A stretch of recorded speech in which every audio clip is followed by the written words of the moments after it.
సంఖ్యాకాండము 23. గాయము నొందిన వృషణములు కలవాడే కాని మర్మాంగము కోయబడిన వాడే కాని యెహోవా సమాజంలో చేరకూడదు. కుంకుడు యెహోవా సమాజంలో చేరకూడదు. వానికి 10వ తరము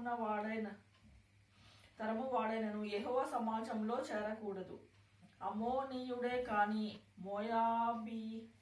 మోయాబీయుడే కాని యెహోవా సమాజంలో చేరకూడదు. వారిలో 10వ తరము వారైనను ఎన్నడూ యెహోవా సమాజంలో చేరకూడదు. ఏలనగా మీరు ఐగుప్తులో నుండి వచ్చుచుండగా వారు అన్నపానములు తీసుకొని మిమ్మును ఎదుర్కొన్న రాక నిన్ను శపించుటకు బహుమానమునిచ్చి నదుల యారాములోని పేతోరులో నుండి నీకు విరోధముగా బేయోరు కుమారుడైన బిలామును పిలిపించిరి. అయితే నీ దేవుడైన యెహోవా బిలాము మాట విననొల్లకుండెను.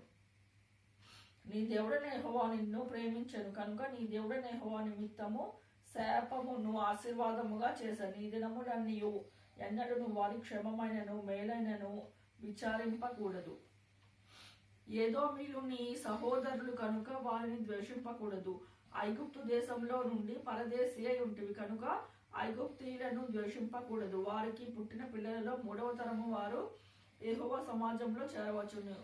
నీ సేన శత్రువులలో యుద్ధమునకు బయలుదేరినప్పుడు నీ దుష్కార్యమును చేయకుండా జాగ్రత్త పడవలను. రాత్రి జరిగిన దాని వలన మైలపడిన వాడు మీలో ఉండిన ఎడల వాడు పాలెము వెలుపలికి పోవలను. అతడు పాలెంలో చేరకూడదు. సాయంకాలం అతడు నీళ్లతో స్నానం చేసి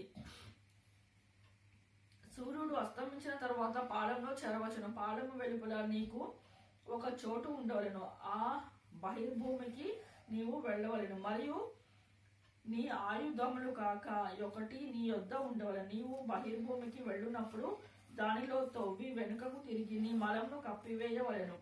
నీ దేవుడైన యెహోవా నిన్ను విడిపించుటకును నీ శత్రువులకును నీకు అప్పగించుటకు నీ పాలెంలో సంచరించుచుండును కనుక ఆయన నీలో అసహ్యమైన దేనిదైనను చూచి నిన్ను విడవకుడునట్లు నీ పాలెము పరిశుద్ధముగా ఉండవలెను. తన యాజకుని యొద్ద నుండి తప్పించుకొని నీ యొద్దకు వచ్చిన దాసుని చూచి యజమానుకి అప్పగింపకూడదు.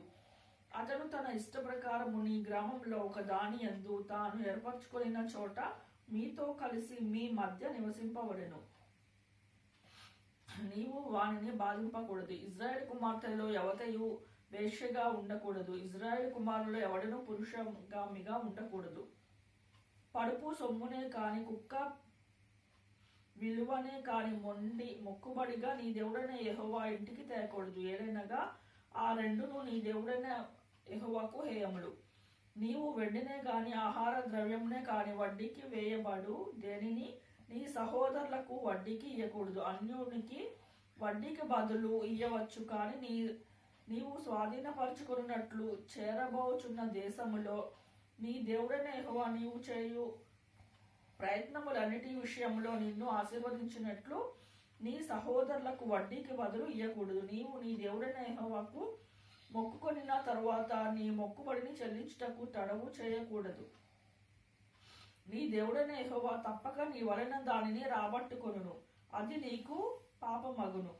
నీవు మొక్కుకొనిన నీ యందు ఆ పాపం ఉండదు. నీ పెదవుల నుండి బయలుదేరిన మాటను నెరవేర్చుకొని నీ దేవుడైన యెహోవాకు మొక్కుకొనిన ప్రకారము నీవు నీ నోట పలుకున్నట్లు స్వేచ్ఛార్పణము అర్పింపవలెను.